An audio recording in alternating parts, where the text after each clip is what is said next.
my name is Hannah and today's video is very exciting because today I'll be reacting to some of my old writing. If you guys didn't know, I've always wanted to be a writer. I still want to be a writer after all these years, and I just love writing and it's been a hobby of mine. I love creating characters, creating worlds, creating stories, and the whole shazam. And recently I visited my friend's house. We were clearing out some of her old stuff and we came across this gem. It is a red folder of 4 pages of writing, my writing that I wrote in year 8, so 2014-ish. I know that doesn't seem like a long time ago, but believe me when I say I have grown so much over the past 2 years. Like, if you knew me in 2013, 2014-ish, and if you knew me now, it's totally different. I'm like 2 separate people. And my writing style and my writing skills has also grown with me. I feel like I have a better idea of what makes a good story and what doesn't make a good story now. I didn't know the do's and don'ts back then because I wasn't as experienced as I am now.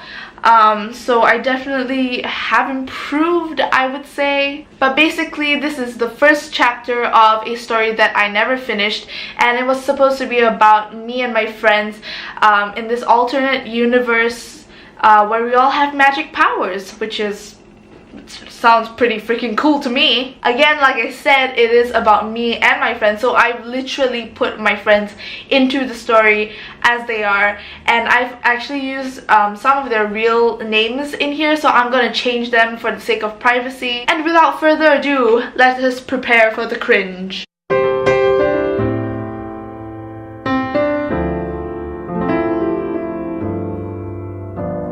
We're finally done here, said Ariana, taking another sip of juice, spelled capital J-O-O-S. It was supposed to be like a brand of drink.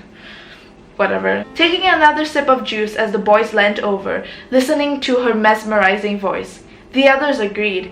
It had been the last day in the Talent Academy, and now the students were about to be released into the world, free to do as they liked. They were celebrating by chugging down glasses and glasses and glasses of juice. Pink sparkly liquid that tasted like rainbows in Hannah's door. You could have been a bit more descriptive there, Hannah. I mean, I don't know what rainbows taste like. Chances are your readers don't too. Shh! Keep it down, will you? Hannah requested, not looking up from her book as she floated in midair. Wow, I am such a snob. I'm talking about myself in third person. She looked intensely at the pages through her black framed glasses. Oh my god. I have never needed glasses, by the way. I still don't need glasses. I have never needed glasses, and I probably never will need glasses. So why did I write this in? Did I think it made me look cool? Because I look horrible in glasses. Why? What? She looked intensely at the pages through her black framed glasses, her wand in her hand. Oh, come on, smarty. School's over. You're free. Here, have some juice. This really sounds like an advertisement for juice if it were a real company, offered Maroon, leaning on a rack that held Hannah's variety of swords. Sharp, blunt, enchanted, mundane, short, long, she had it all. Firstly, I'm not that into swords. I mean, they're cool to look at, but like, I'm not that into them. Secondly, I'm not cool enough to own a sword collection. Yeah, come on, I mean, you were top scorer, isn't that enough? Said Sam, ironically still writing books and books of budgets and accounting stuff. He owned them all. Okay, let me get this straight, Hannah. You gave yourself the ability to float in midair, and then you gave your friend the ability to do accounting? Pretty unfair to me. Laura looked away from the full-length mirror with a different hairdo from 5 minutes ago, turned to Hannah and snapped her perfectly manicured fingers, and in an instant, Hannah's dark straight locks transformed into a light green afro. Hey, Hannah objected. I'm not gonna change it back until you had a glass. I've already had one. 2 is better than 1. That's true.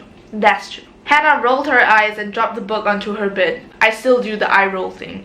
It's a teenager thing. She floated down to the table where McDonald's boxes were piled up, and there were tons of empty juice bottles.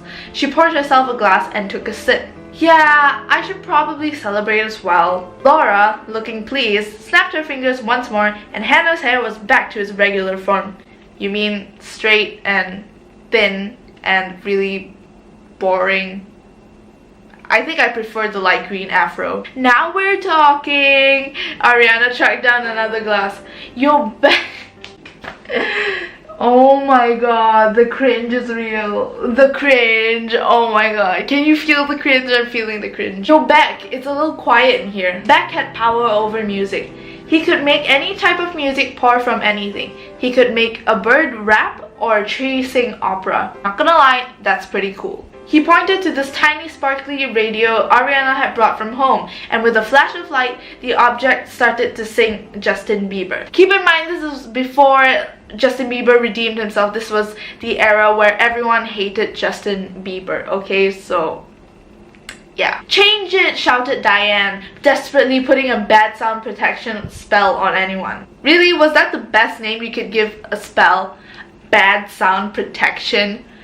Really? Beck panicked, zapped the radio once more, and then it started to play Thrift Shop. Honestly, not much of an improvement, is it? That's better, said Diane as she took off the spell. So, what are you guys planning to do? Inquired Eleanor as she piled Lego blocks to form a miniature castle. What a university student is doing with Lego blocks?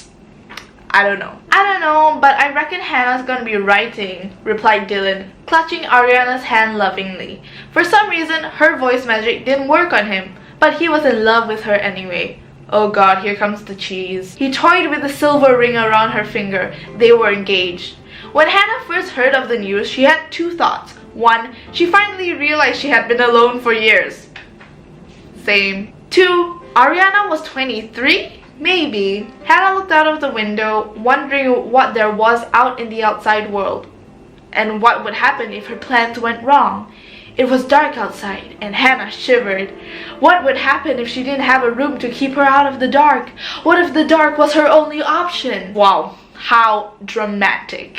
What if people don't like my books? I think I'm just writing all my insecurities as a wannabe writer into the story. What idiot wouldn't like your books? Objected Maroon, sending a tiny fireball as tiny as a speck of dust towards Tamara. You used tiny twice in the same sentence.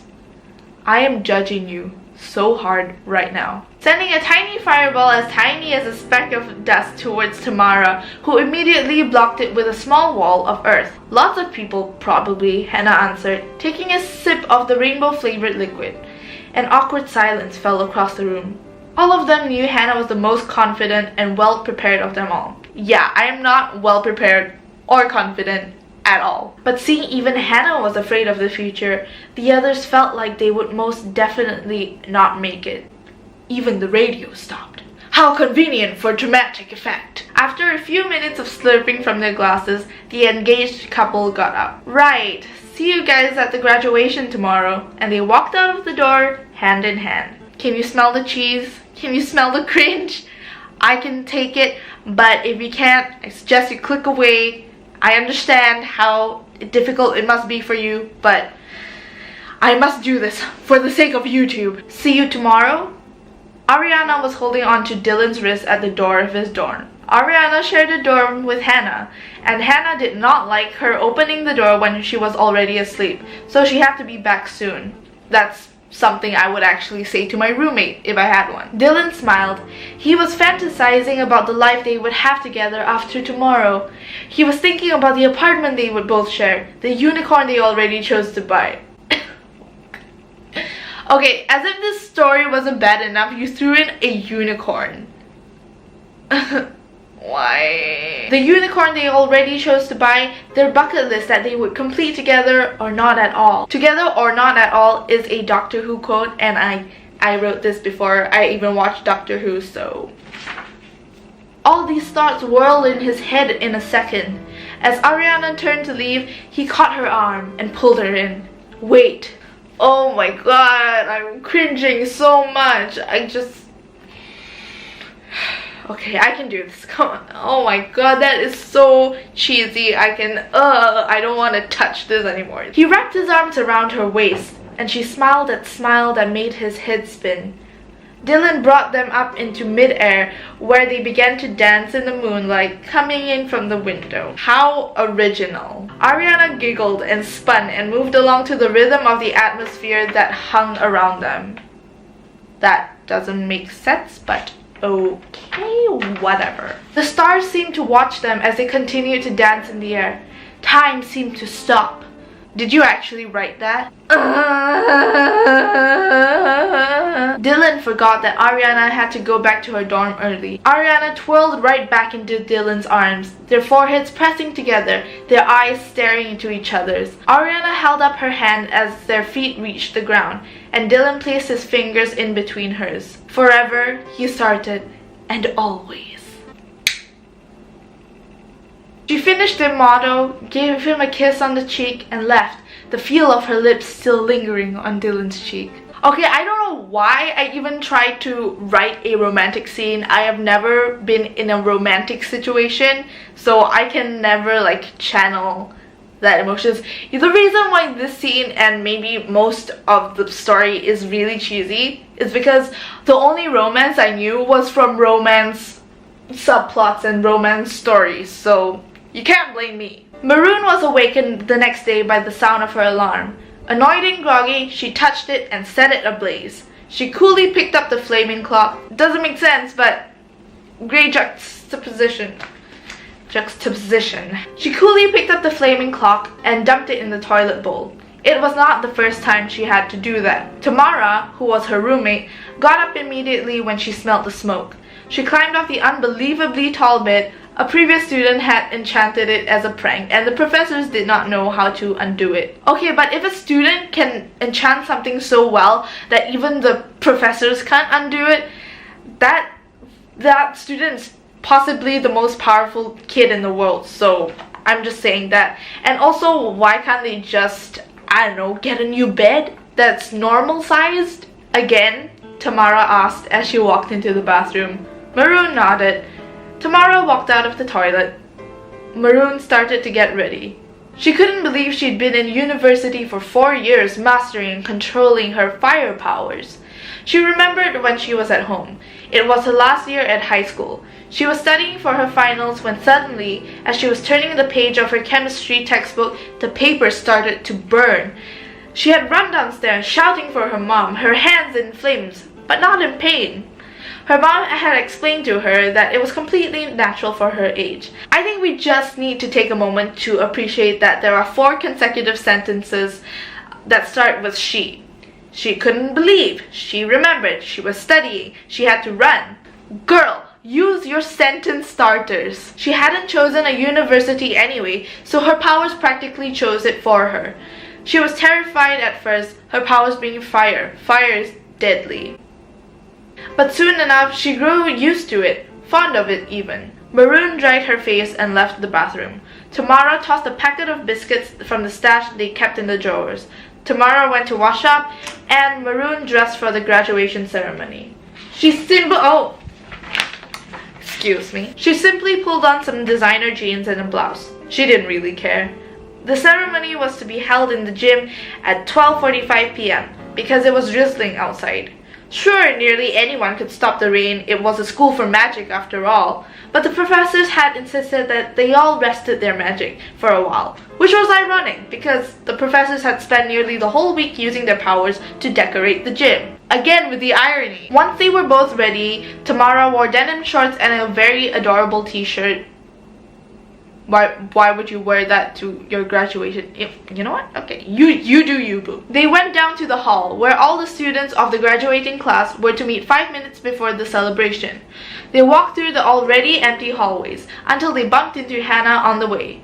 "Oh hey," said Hannah. She was wearing clear contact lenses instead of glasses. Again, I don't need glasses or contact lenses. Don't know why I wrote it in. Not necessary. I don't know. And her hair had one streak of glittery pink, blue, and yellow. Okay, but like, if I was gonna dye my hair pink, blue, or yellow, or all 3 together, I wouldn't just do like one streak, I would do my whole head. Why would I ever just color like just this teeny tiny part? I would just like go for it. "Fancy dress?" asked Tamara. "I'm overdressed." Hannah examined her skirt. Just the glitter," Maroon commented. Hannah took out her wand, said some words, touched the glittered area of her skirt. The glitter seemed to fall off and disappear. "No book?" Maroon observed, a look of surprise washing all across her face. In all those years of friendship, Maroon had never ever seen Hannah without a book, unless they were going for PE. Do they have PE in university?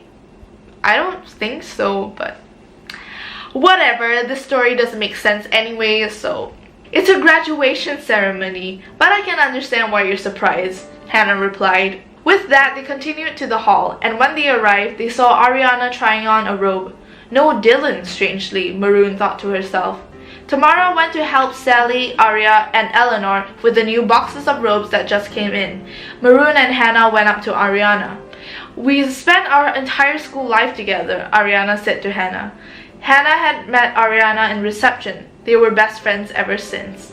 Maroon met them in middle school. They've had some bumps here and there, but they managed to get through. The best friends chatted, but all Maroon was focused on was the sight of Ariana without Dylan.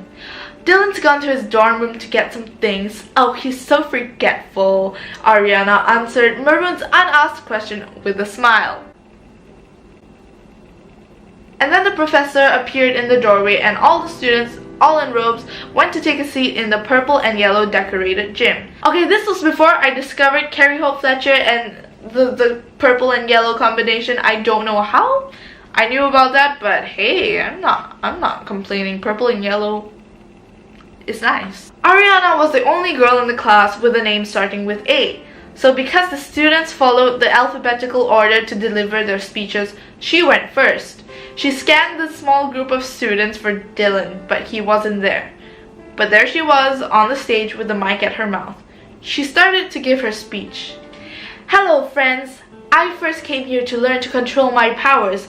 My powers came at an unusually late age, and I never thought I'd run into my dear old friends.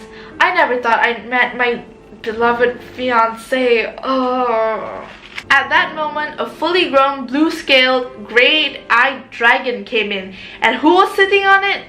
Dylan, in italics. It's Dylan on a fully grown, blue-scaled, gray-eyed dragon. What the? He gave it a few pats, and the enormous creature snorted out smoke. Dylan then spoke to it gently, instructing it, Ariana thought. The dragon flew about the room. The ceiling was quite high, and blew out its flames, spelling, "I love you." Oh, that is so cheesy. Ew, ew, ew, bye. Ugh. The flames changed colors from its red and orangey yellow shades to every color imaginable. Half the audience awed, thinking he was absolutely romantic. The other half clapped for his talent. Ariana was moved to tears. She wanted to hug him, but she was so surprised that she was frozen to the spot. Dylan let the dragon out after bowing, and he sat in his seat coolly, and Ariana continued her speech. The students left the gym, officially adults, but they would never forget their university adventure. I think I actually continued the story on Wattpad, but I never really finished it because, again, I didn't plan it, and then like it just got messy. But I do remember writing something about like Dylan being swallowed by a giant silver fish, and then the rest of the story is the group of friends trying to find Dylan. I don't know either. I'm sorry. So that was some of my old writing. Sorry this video was really long. I hope you had a fun time cringing along with me. Honestly, I don't think it was that bad for like a 12-year-old. Just saying. But that is all I have for today, and I'll see you guys next time. Bye!